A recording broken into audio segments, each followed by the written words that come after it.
Ladies and gentlemen, before the actual start of the speech, I would like to take a look at the world that we're living in first. We're living in a world where numerous events happen day by day. Well, some good and some bad. And it is a world where people feel happy, they smile, and tears coexist at the same time. And a place where love and hate exist. Well, to get back to the question, supposing if there were no love, then there would not be any hate, then would the society be better? I thought this topic was pretty much profound and philosophical in some way. In my humble opinion, my answer is no. I would rather say love and hate is exactly what we need for this world to move forward, and I think it acts as a key part and the motivation to keep our move forward. We all have love and hate emotions. As we all know, love and hate are the basic emotions that people have innately. And these emotions are developed just based on the interests of ours. If there is love, we also have hate. And we call this a love-hate relationship. For example, we humans have a love-hate relationship with our technologies. We love new each advance, but hates how fast our world is changing. And good example could be family. Most of you guys love your family most of the time, but not always. My part too. And I have a love-hate relationship too with performing in front of people just like this. I love the energy and the excitement that it gives me, but hates the pressure that comes along with it. We all know love and hate relationship, and we live through with this. And our life is filled with love and hate relationship. This relationship, love and hate relationship, makes our world. For example, as we all know, love makes out the world into a happy place. And hate into a hate sometimes causes a conflict because with the love.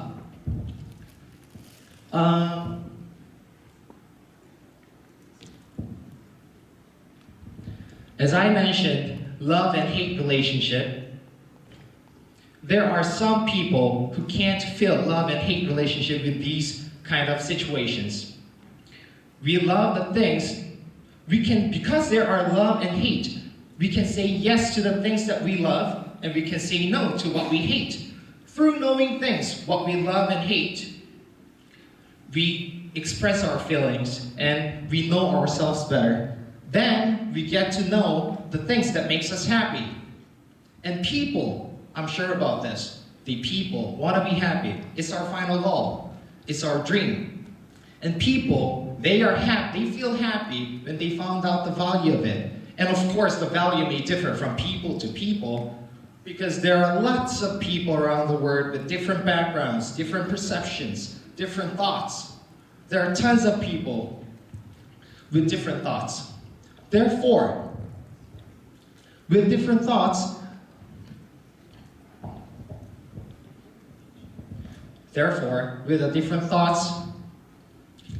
there might be a conflict. And there are some people who says there might be a conflict. There's no need for love and hate because it causes a conflict. And I partly believe that conflict causes a chaos and brings out confusion into the world. But throughout our history, we can see that our society has been developed throughout the conflict. There were lots of conflicts there.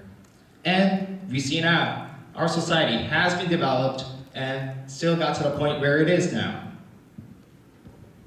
So, what I really want to say with these is that love and hate gives us a time to think, and love and hate gives us a feedback directly and indirectly to our preferences, and finally, it gives us a chance to perceive happiness within the motivation with it. To finalize my speech, George Russell once said that love and hate have a magical transforming power, and they are the great soul changers. We humans grow through their exercise We grow through their exercise into the likeness of what we contemplate. Knowing the things what you love and knowing the things what you hate is a gift. And it gives you confidence. It will slowly change you from the inside. And ultimately, it will change the society. Thank you.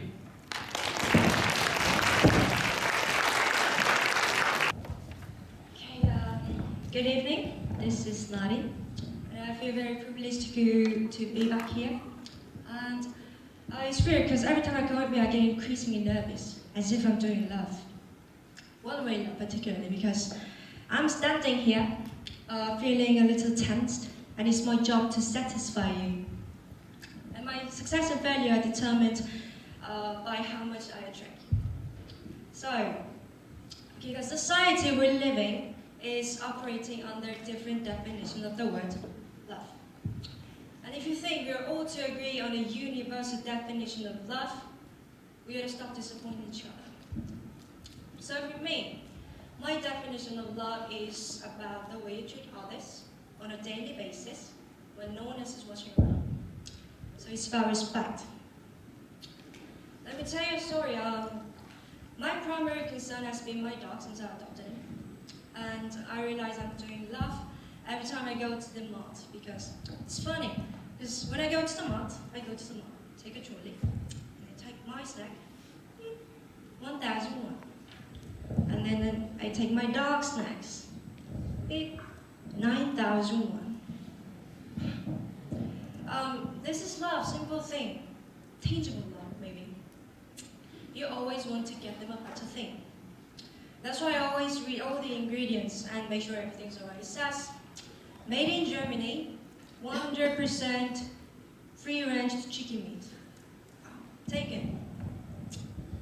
And I remind, made in China, 100% sugar. I don't mind. But don't get me wrong, both of them are yummy. This is how I love my dog. What about hate then? Many think love and hate are the opposite, but it's not. Love and hate are just two sides of the same emotion, so you can always flip it, like a coin, like love, hate, hate.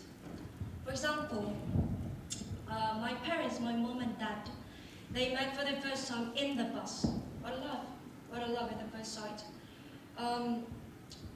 At that time, saying I love you must have been very intense, but approximately 25 years left. Now they are literally fighting every single morning. Flipped. Now what I'm trying to say is there's a story that I told you, what's happening every day in daily life wouldn't have happened if there was no love. We human cannot simply get rid of emotions. Instead, we can flip them over. So, if any of you by any chance find yourself hating someone, something, why don't you flip it? And then try to find the love in there. By doing so, you're making the world a better place. I do know it sounds obscure, so I got you a flying lyrics that could end this speech. It goes, there is a place in your heart, and I know that it is love. So make a little space, make a better place. Song by Michael Jackson. Thanks for having me.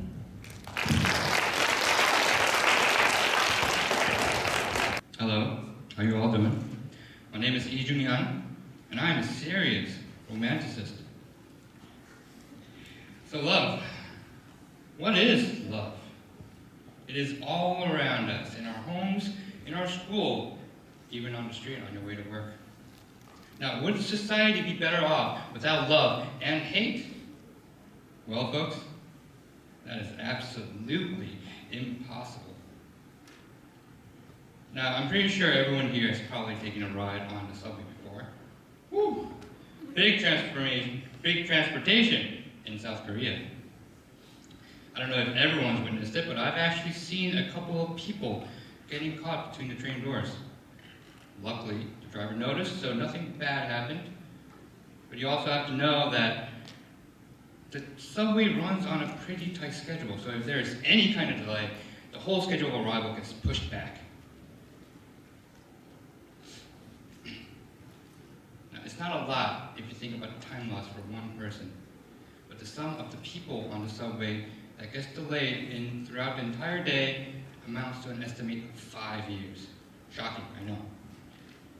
Every time I saw people getting stuck, they were always late and came rushing down the stairs.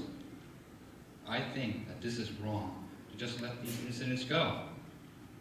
One person being late affects others, and that is not right. I want to talk about my love now. It's not about romantic love, so don't get too excited. This is a good friend of mine. We've been friends for 7 years. His name is Joe, and he's about my height, and he has a decent look, so the ladies adore him. I tell him basically everything that goes around my life, from school, friendship, to even my love life. I grew up as an only child, so I think and love him like a brother that I never had. But there is one thing that I absolutely hate about him. He's not exactly, how you say, punctual. There was this one time when we decided to hang out and we picked a specific time and place. He was 30 minutes late. I told him, Joe, you gotta stop doing this. You keep being late. He says, chill, bro. Let's just have some fun. Just brushes it off like it was nothing. Even on my way to school, he calls me. He says, hey man, I'm running a little late, so could you save me a seat? Joe, come on again? Appreciate it. I'm always waiting for him or either doing something that he should be doing himself, and it is really starting to irritate me. I've been doing this for 7 whole years, and I just can't deal with it anymore. So I came up with a plan. To ignore him for 24/7, just for a little while. I ignored his calls, didn't reply to his texts, any of it. But one day, we met at school. He asked me, hey bro, why aren't you answering my calls? Dude, it is all due to your tardiness. I can't deal with it anymore. Any longer. I'm just gonna put my foot down. He denied his lack of punctuality and just walked away angrily. A week passes by, and a friend of ours tells me that Joe wants to see me. We met, he apologizes for his lack of punctuality, and he swore never to do it again. I was very hesitant to believe him, so I tried to test him. We picked a place and time. To my surprise, not only was he not late, he was actually 10 minutes early. Now, I'm using my story with my friend because he's a perfect example of my love and hate for him. You all have this one friend like me that's always late for some kind of occasion. You might hate them, you might try to put some distance between you two. But to me, Joe is an irreplaceable friend that has done more good than bad. I believed that my love for him was greater than my hate. So, whenever he was late, I tried to convince him to be a little more punctual so that it wouldn't inconvenience anyone. My love conquered my hate. So I am very grateful to my friend Joe for all that he has done throughout all these years. I am grateful, and I love him. He's a brother, and the world would be still boring without my best friend Joe. Thank you.